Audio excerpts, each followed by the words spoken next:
வணக்கம் மாணவர்களே.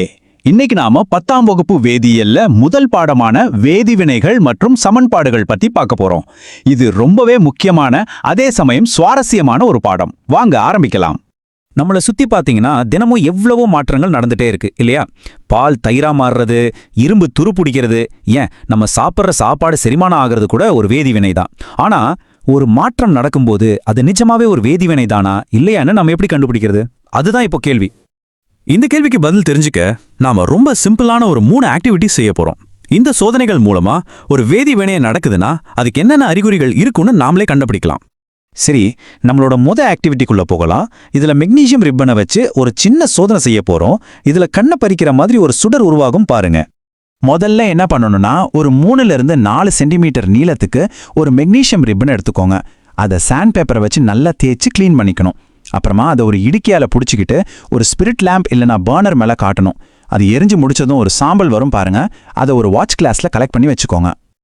இப்ப நல்லா கவனிங்க. மெக்னீசியம் ரிப்பன் எரியும் போது என்ன ஆகுது? ஆட எவ்வளோ பிரகாசமான கண்ணை கூசுற மாதிரி ஒரு வெள்ளை நிற சுடர்ல எரியுது பாருங்க. எரிஞ்சு முடிச்சதும் அது ஒரு வெள்ளை கலர் பவுடரா மாறிடுச்சு. இந்த 2 மாற்றத்தையும் நல்லா நோட் பண்ணிக்கோங்க. அந்த வெள்ளை கலர் பவுடர் என்னன்னு தெரியுமா? அதுதான் மெக்னீசியம் ஆக்சைடு. காத்துல இருக்கிற ஆக்சிஜனோட நம்ம மெக்னீசியம் வினை புரிஞ்சு இந்த புது பொருள் உருவாகி இருக்கு. அப்போ ஒரு புது பொருள் உருவானாலே அங்க ஒரு வேதி வினை நடந்திருக்குன்னு நாம உறுதியா சொல்லலாம். ஓகே, ஒரு புது பொருள் உருவாகிறது வேதி வினைக்கு ஒரு ஆதாரம்னு புரிஞ்சுக்கிட்டோம். வேற என்னென்ன அறிகுறிகள்லாம் இருக்கு அதை கண்டுபிடிக்க வாங்க நம்ம 2வது ஆக்டிவிட்டிக்கு போகலாம். இந்த சோதனையில நாம ஒரு கோனிக்கல் ஃப்ளாஸ்க்ல கொஞ்சம் ஜிங்க் துகள்களை எடுத்துக்கிறோம். அது கூட நீர்த்த ஹைட்ரோகுளோரிக் அமிலம் இல்லனா சல்ஃபியூரிக் அமிலத்தை சேர்க்கிறோம். அமிலம் யூஸ் பண்ணும்போது கொஞ்சம் கவனமா இருக்கணும். சேர்த்ததுக்கு அப்புறம் அந்த ஃப்ளாஸ்கை வெளியே இருந்து தொட்டு பார்க்கணும். ஆசிட் சேர்த்த உடனே என்ன நடக்குதுன்னு பாருங்க. ஜிங்க் துகள்களை சுத்தி சின்ன சின்னதா குமிழ்கள், அதாவது பபிள்ஸ் வருது. அது மட்டும் இல்ல, அந்த ஃப்ளாஸ்கை தொட்டு பார்த்தா சூடா இருக்கு. பாத்தீங்களா? இங்க 2 முக்கியமான மாற்றங்கள் நடக்குது. அந்த பபிள்ஸ் எதை காட்டுதுன்னா ஒரு வாயு வெளியேறுதுன்னு அர்த்தம். அது ஹைட்ரஜன் வாயு. ஃப்ளாஸ்க் சூடானது எதை காட்டுதுன்னா அந்த வினை நடக்கும்போது வெப்பம் உருவாகி இருக்கு. அப்போ ஒரு வாயு வெளியேறதும் வெப்பநிலை மாறதும் கூட வேதி வினைக்கான முக்கியமான அறிகுறிகள் தான். சூப்பர். இப்ப நம்மளோட 3வது கடைசி ஆக்டிவிட்டிக்கு வந்தாச்சு. இதுல கலர்ல ஒரு திடீர் மாற்றம் எப்படி ஏற்படுதுன்னு நம்ம பார்க்க போறோம். இது ரொம்ப சிம்பிளான ஒரு சோதனை. ஒரு டெஸ்ட் டியூப்ல லெட் நைட்ரேட் சொல்யூஷன் எடுத்துக்கோங்க. அது கூட பொட்டாசியம் அயோடைட் சொல்யூஷனை சேர்க்கணும். அவ்வளவுதான்.